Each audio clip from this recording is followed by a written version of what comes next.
But one of the things that I have always done in approaching this job, even in my third year as your district membership chair, is I always have to give everybody sort of two warnings before we get started. And warning number one is resisting change is like holding your breath. Even if you're successful, it doesn't end well. So being resistant to change never works. Secondly, George Stewart and I right now, over the next few minutes, are going to share with you things that other clubs are doing, things that are working, resources that you have no idea exist, which we're going to educate you to now of how to find those things and how to help you with your clubs. But like anything else, my second warning to you is the batteries are not included.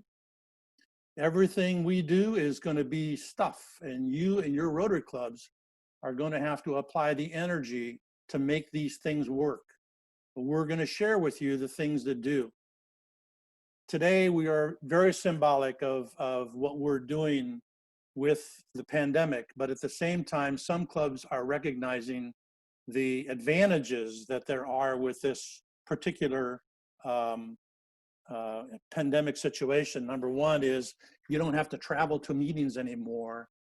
Secondly, a lot of your members travel, and now it's even easier for them to attend even when they're on the road. And in addition to that, some of your members will need to be trained on how to use Zoom. So you'll have to do that. But your guest speakers now, you can get guest speakers for your club from anywhere in the world. And if you record your meeting like we do at the Rotary Club of Orlando, you can post those recordings so that your members that weren't able to attend can do. Earlier, we were talking about the goal of what we were trying to do. I want to give you some information on our district. Our district we are 31% women and 69% men. The worldwide average is 77 and 24. Our new member retention for our district is at 90%. Those are for people that came in after 2017. We're well above the worldwide average. Members under 40, though, we are 8%. And here's where we set the world on fire. Over 40, members over 40 years old, we are 72% in our district versus a worldwide average of 46. So we've got lots of things to do. By the way, in Rotary, the retention is done in a three-year cycle. So it's calculated over the last 3 years. Here's a little bit deeper look into our district. This slide shows why retention is critical when you're trying to grow your membership, because over the last 4 of the last 5 years, we have actually had a decline in membership in our district. And over that 5-year period, we've actually lost 172 members. We were at 1891. It looks like we finished this last year at 1719. So we lost 172 members over the last 5 years. So we really must do a better job in retention. And I tell everybody, if you're going to work on membership, you've got to put equal effort into retention, because our problem, as you're about to see, isn't that we couldn't find them. Our problem is we couldn't keep them. And so if I give you a little bit more specifics into it, here's a little deeper dive. In 2020, we had, it looks like we ended up the year at 1719. Since 2016, over the last 5 years, we added 1,556 Rotarians to our district. However, we lost 1,728 in the same period of time. And here's the significant number. 81% of that 1,728 people that we lost, 81% of them we lost in the first 2 years. So we clearly have an issue of not delivering the value or the expectation of what our members were looking for when they join. And there's a lot of other things that go into that.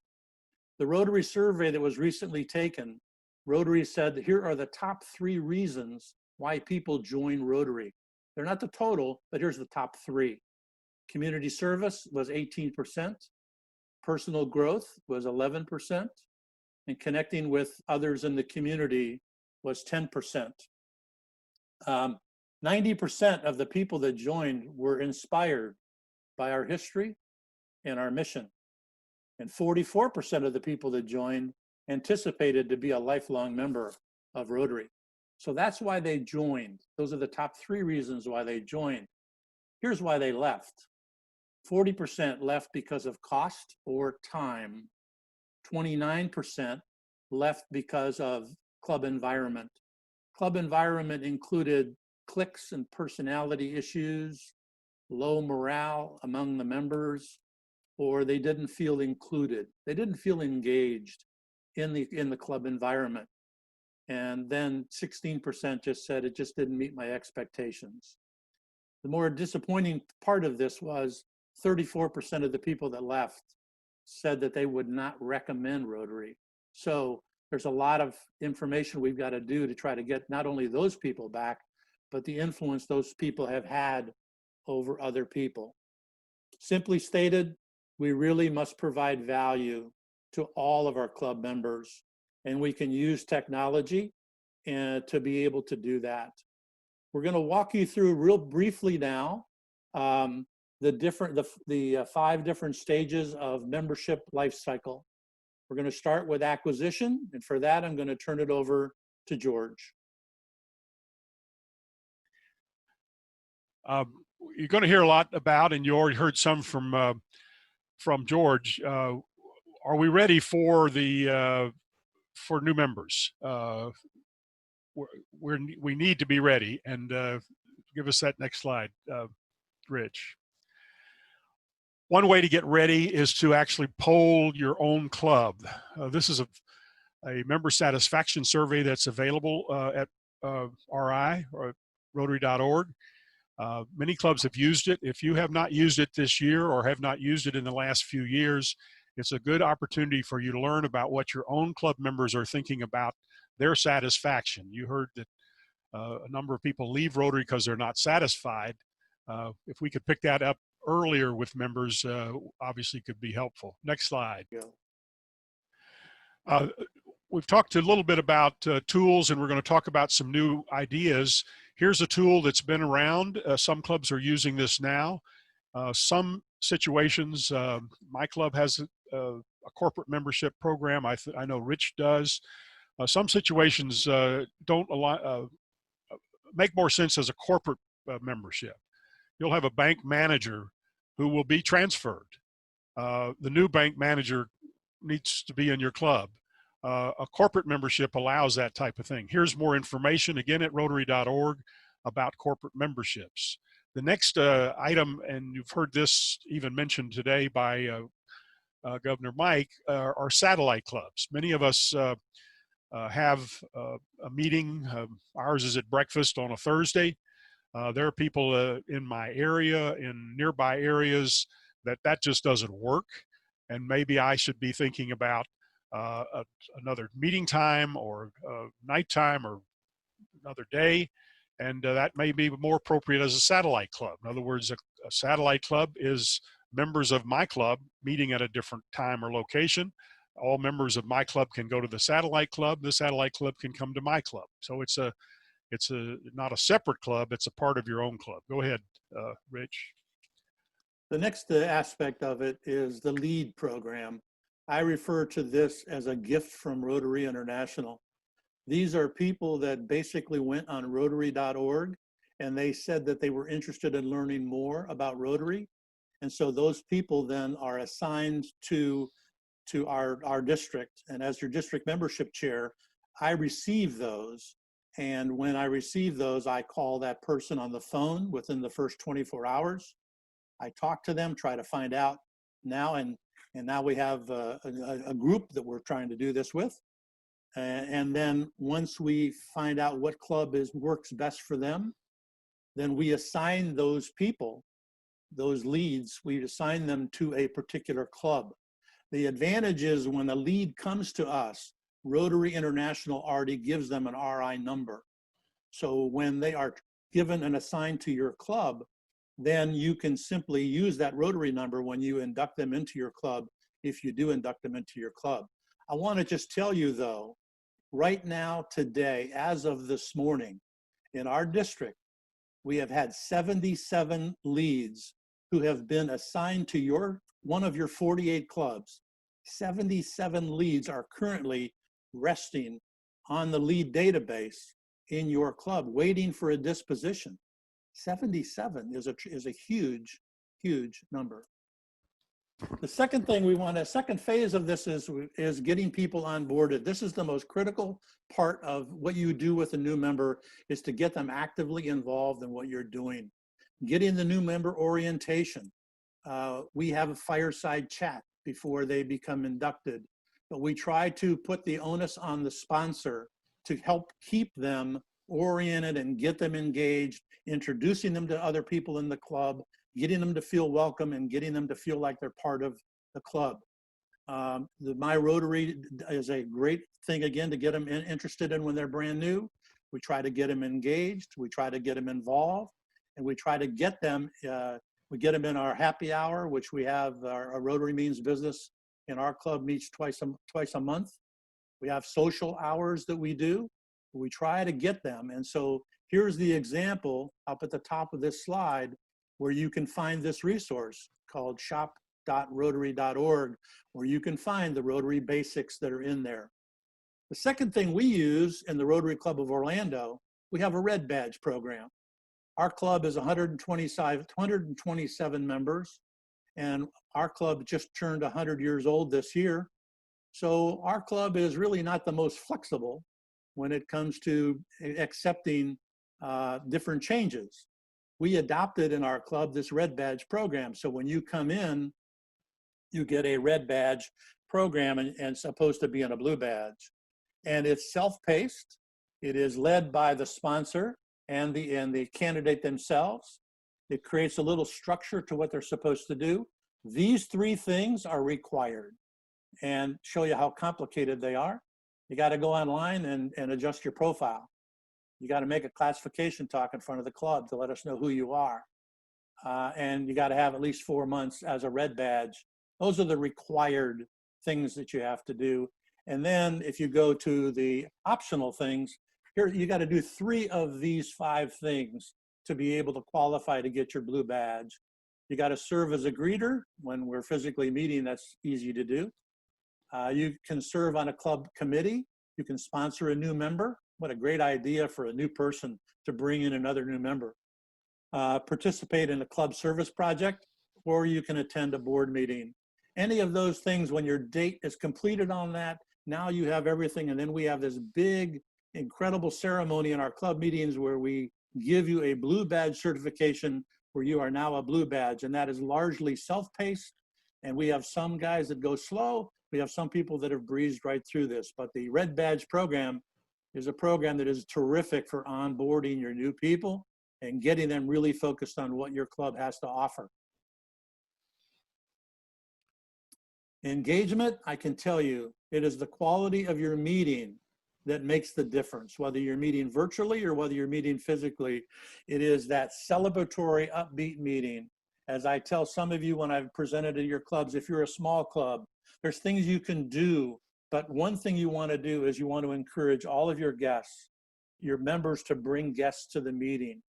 A lot of reasons why members don't want to bring a guest is because they're afraid the members won't like them, or they're afraid that the guest will not have a good time, one way or the other. So what you have to do as a club, you got to help your members get self-confidence. And the way you can do that is when they bring a guest, is you can recognize those guests during your meeting. You can thank them for coming. And so that the member will feel proud enough and confident enough next time to bring in more guests. In our club, when we meet physically, we bring all of our club members and we ask them to bring the Rotarian magazine. And so we have that at the registration desk. So when they register, we also give them a copy of the Rotarian magazine. We recognize that our meetings are volunteers. If you're a small club, this is a terrific idea. Use the district newsletter. Or if you're in an area like in Kissimmee, there's lots of clubs in Kissimmee, and same in the villages. Get all together and start talking about what the other clubs are doing too. It makes you bigger than you really are to those guests that are coming of what's going on. Rotary Means Business, we've already talked about, and we can help you with that as well. But in addition to that, there's lots of different membership types. But you got to play the long game when it comes to engagement. So the next focus now is going to be retention. Back to you, George. You saw the why people left. Part of the largest reason they said was cost and time.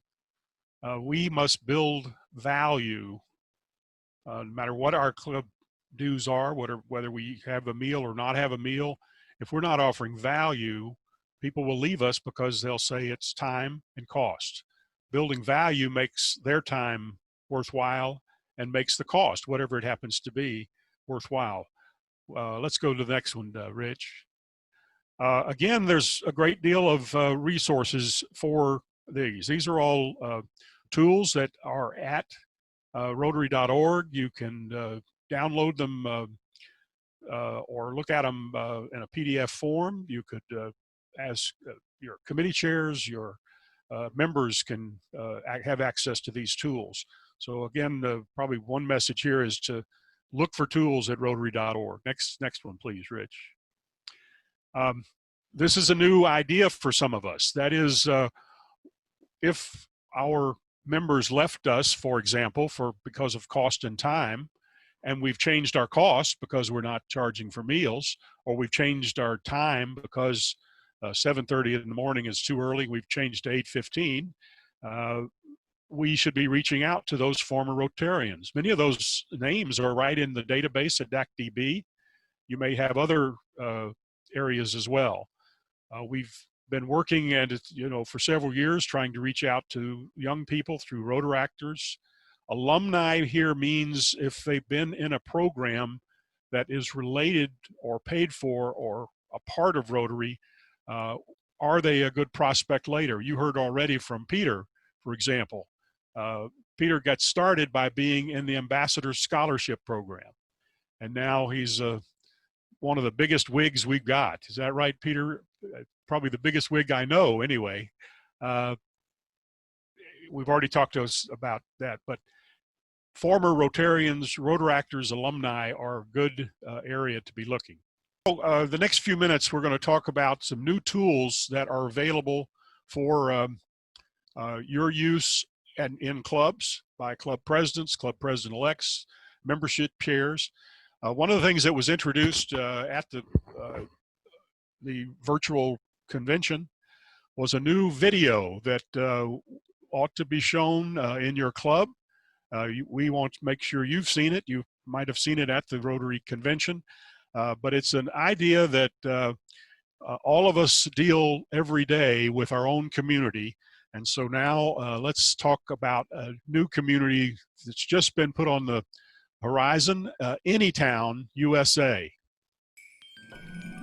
As Rotary, we often ask ourselves, how do we grow, personally, professionally, and organizationally? The answer is simple. To grow Rotary, we need more Rotary clubs. Let's use Anytown as an example. Anytown is a city of 100,000 people and home to one proud Rotary club. But there are hundreds of other people of action, just like us, who are uniquely qualified to become Rotary members. They share the same drive and represent the values and fundamentals of a Rotary member. So why aren't they members? Well, the current club meets on Monday. There are leaders in Anytown who can't meet on a Monday. By excluding this segment, the potential members in Anytown has shrunk. Now consider, what if the meeting is at noon on Monday? There are people who can meet on Monday, but can't meet at noon.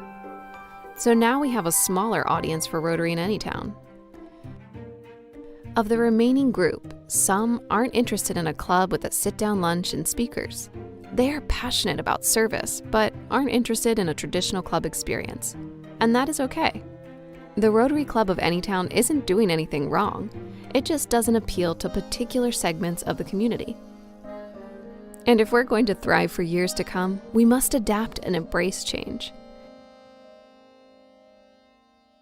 In Anytown, we have an opportunity to expand because potential members are everywhere. More than half of the eligible people are prospective Rotary members, waiting to make a bigger impact in their community. But what Rotary Club exists for them? If any town creates new clubs at new times and new places, the hidden potential for Rotary will be revealed. As people of action, we must broaden our reach and provide opportunities to all leaders in the community. Together, all of us can grow Rotary.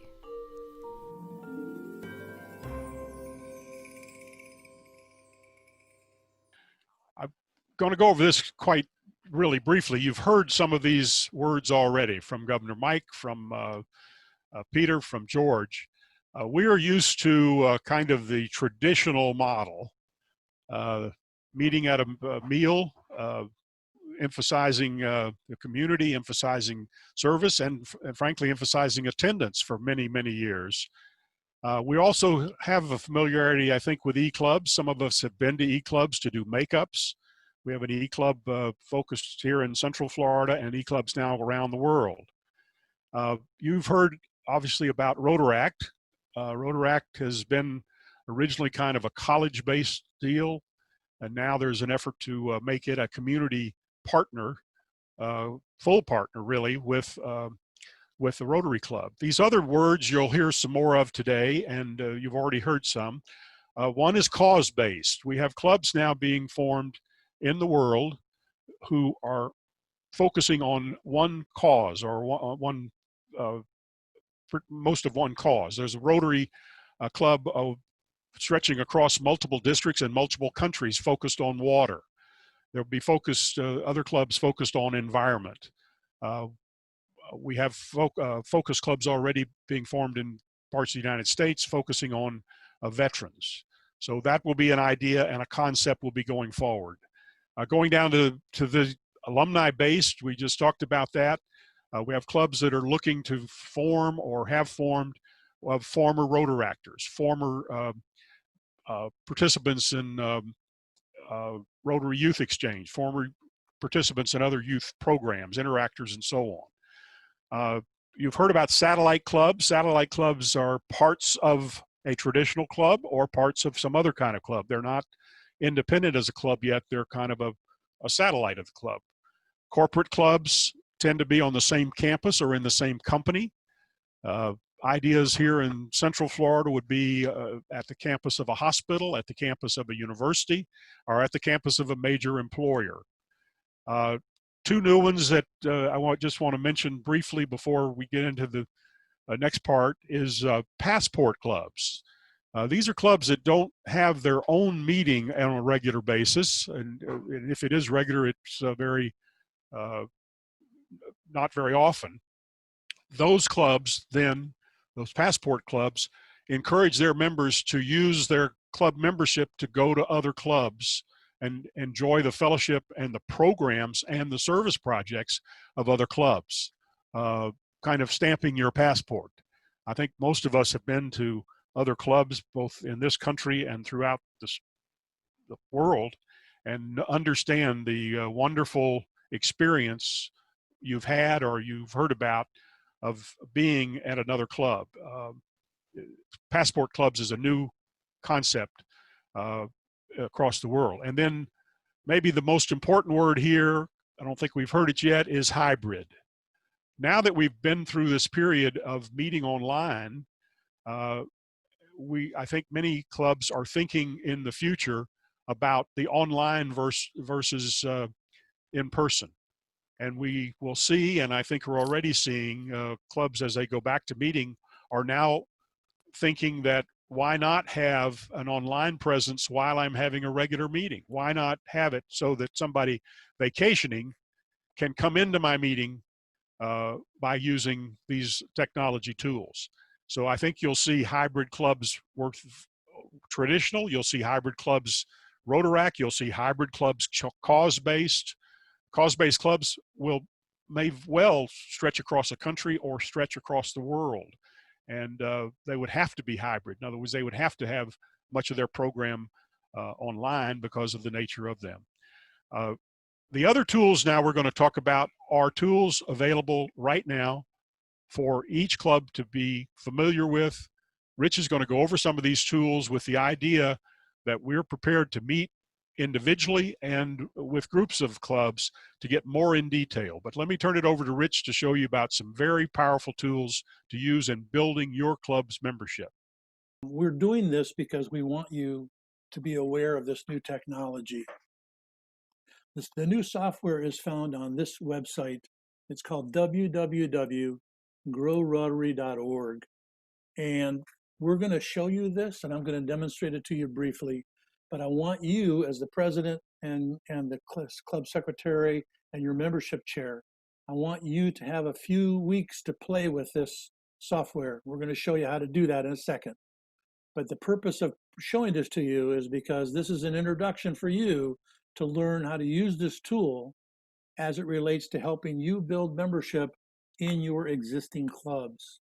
So it's called www.growrotary.org. When you log on, your logon will be exactly the same as your current logon is to Rotary.org, even though this is a different website. So your logon credentials are the same with Rotary.org as it is for GrowRotary.org. Enter in your ID, enter in your existing password. If you don't know that information, then I would suggest that you get your club secretary to show you how to get access to this. So you get on this website, you log on, and then you pull up the zone 34 and then district 6980. And that's where you will see this information here. This is our district. Those are our 48 clubs. Each of those clubs, you can see there's natural voids in our market, but at the same time, that's where all the clubs are right now. We're going to pull this club up, and this is George's Club in College Park. Now, the one thing I want you to be able to see, this is a census tract, and right there is where George's Club meets when they meet in person. This census tract north of his club, there it is. There are only 2 of his members that live there in that census tract, but there are 1,170 people living in that census tract, and their median income is $67,875. So that's what is in that census tract. But now what I'm going to do is I'm going to change the criteria, and I'm going to say, show me the people that are 30 to 39. Same census tract, but now this box changed. It still shows me there's 2 members living there. It still shows me the population of 1170, and it still shows me the income like the last one did. But now it just added demographics by age, because that's what I put in here was by age. So it tells me that 30 to 39, there are 17% of the people that live in that census tract are 30 to 39. And if you can't read it, the 40 to 49 is 13.5%. So that tells me then how to go at that census tract and say, I have 2 members that live there, and look at 17% of the people that live in that census tract are 30 to 39 years old. Now, we'll go to a census tract south of his club. Again, that's where he meets. This is a different census tract, and this shows that he has 4 members living in that census tract. There's the population, it's even higher. It's 1,710. And the income is even higher. It's 73,000 is the median income. Again, we'll change to the demographics of 30 to 39 as I'm doing for this example. And it shows that 25% of the people that live in that census tract are 30 to 39. And he only has 4 existing members who live in that census tract. Then we're going to go to another census tract. This is directly south of his club. Again, I'm looking at only 4 of his members live in that census tract. And there are 1,749 people living in that census tract, and the income is 78,000 is the median income. So it really shows you the potential here's 3 census tracts we've looked at around his club. Now let's look at the age group. The age group, again, 30 to 39 is what I picked. So 24% of the people that live in that census tract are 30 to 39 years old. And look, it still shows you there's only 4 members that live in that census tract. Now, here's the reason why we showed you that, because we want you as the leaders, we want you to play with this. We want you to play with this with your club. Go into the census tracts around your club. Identify how many members live in those census tracts and what the potential is for you to identify new people. Because in a couple of weeks, George Stewart and I are going to have a meeting with your AGs and you. So we're going to do it by area. So we're going to meet with the AGs and the representatives of their area. The club president, hopefully all of you that are club presidents within your area with your AG, you will be at this workshop. We're doing this just by area. And then what we're going to do is we're going to go through and do a deeper dive of just yours, but we will have had a couple of weeks to play with this software in your club, so you'll have enough information to be able to ask questions, to be able to tell us what you've learned, and then we can go in and do a deeper dive with you and find those voids in your market, but try to find areas and plans for how you can grow your membership. So now I just showed you the first software, which is the new software. It's called growrotary.org. You got a couple of weeks to play with it, and play with it around your club and try to identify those opportunities where you can go out and find new members and to grow members in your club. Now what I'm going to do is I'm going to walk you through real briefly an existing software, which is called DAC. DACDB is what we use in our district. So what we're going to do in DAC is I'm going to show you how DAC can identify for you where your members live, or in other words, what the footprint is of your membership for each of your clubs. So here's what we're going to do. You're going to go to DAC and you're going to log on, and it says DAC login, and you're going to log in there. And when you log in there, it's going to ask you for your username and your password, and then you're going to log in. If you don't know this information in DAC, and if you're a club president or if you're in leadership and you don't know, you need to ask your club secretary to get you the credentials so you can get onto DAC. So you enter the information and then you log in. Once you log in, you will see this. Here's the clubs. So we're going to click on clubs, and here is all of the clubs, and we're going to use George's Club of College Park. We're going to click on that, and then you'll see the leadership and the officers, and you'll see all your members. Here is what I want you to focus on. This is called Club Member Map. When you click on that, it's going to show you where all of your members, here's all your members, and here's where they live. Here's where your club meets, and you can look now. So let's say, for example, you want to go down to this census tract that I showed you. Here are all of the members. Number 19 is identified there, number 8, and so on. You now have people in your club that you can go to say, we want to grow members in the area where you live, and we need you to become the champions to help our membership committee or to help our club try to identify where we can grow our clubs. Now this is a smaller club, so that's one, but I want to show you, this is my club. We have 127 members in our club. This is the downtown club, the Rotary Club of Orlando. And you can see, here's where we meet when we meet in person. But here's what I want to show you. We have no clubs down in this area south of downtown. We have no clubs out here by the executive airport. But now I have people that live out here. So if I want to be able to focus on bringing in members from that area, or maybe I want to even start a satellite club, a different day part from my club. So we meet every Thursday at lunch. I could do a satellite club here and have these 4 people tell me that if we did a satellite club there, should we do a different day? We definitely should. Should it be a different day part? Should it be an evening club? Should it be a morning club? Whatever it ends up to be. This is an opportunity for the Rotary Club of Orlando to grow our membership by starting a satellite club down here. Or maybe we start a satellite club down here, different day part and so on. That's what this membership thing will do. So now I have shown you the new software, which is growrotary.org, that I want you to play with for the next couple of weeks. Then I also want you to go into DAC, and I want you to identify the footprint of the members that you have and where there's opportunities to grow in those census tracts that we showed you.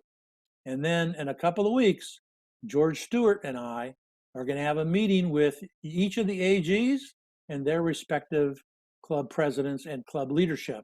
And then we're going to do a deeper dive in there for you. So that's the summary of what we just went through. So are there any questions? George, go ahead. We've had a number of questions on the chat, Rich. When you look at Grow Rotary, you'll see big voids. There's a void west of downtown Orlando. There's a void in the far south. There are voids kind of north of Colonial, but between Highway 50 and Apopka. So there are many voids that give either each of your clubs or the district as a whole an idea of where we ought to be looking for new members. Service, if there's not a club in an area, I would suspect that there's many service opportunities that Rotary's not doing because they're not in the area. They don't know about that area. They don't know about that part of the county or part of the 5-county area. Well, here's an example of the downtown club. And you'll notice there's no Rotary clubs down here and there's no Rotary clubs out here if I look at the big map. So if the Rotary Club of Orlando wanted to start a satellite club out by the executive airport, here are the 4 people that we could use to do that. But the purpose of this right now to teach you is to be able to identify those census tracts to grow your membership around your clubs. And the growrotary.org software, this software right here will help you identify how you can grow your existing Rotary clubs. When I first saw this presentation, I spent a number of hours at this site. And when I went on there, I looked at some of our smaller clubs, figuring out how can we grow these smaller clubs? Because as you know, last year and the year before, that's what my focus was. Let's take these smaller clubs and let's build them. Well, I can tell you that this tool will really, really help you. But at the same time, I want you to get familiar with it. And like I say, if you have any questions at all, George Stewart and I are more than happy to help you. We'll give you the Rotary discount. It's absolutely free. So, glad to help you. One more question that has come on here, and I would encourage you to read these because many of these questions are already being answered by people far more experienced than I have. But one is someone has asked that they've had received feedback that clubs are more interested in growing their own clubs, in other words, new members in their own clubs, than they are in starting new clubs. At our district level, we have a goal of starting some new clubs, and we hope to do some, and we hope to do some of them with these new concepts. But over again, both these tools, as well as the things that we've talked about in terms of retention and where to find new members, this is focused as well on your own club and growing your own club. I want my club to grow. I know downtown wants their club to grow. You know, they're 3 times or 4 times bigger than ours.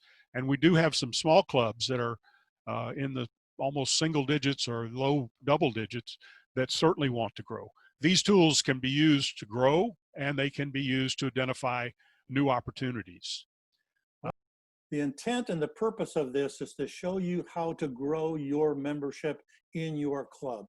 At the same time, it shows you that there are some natural voids.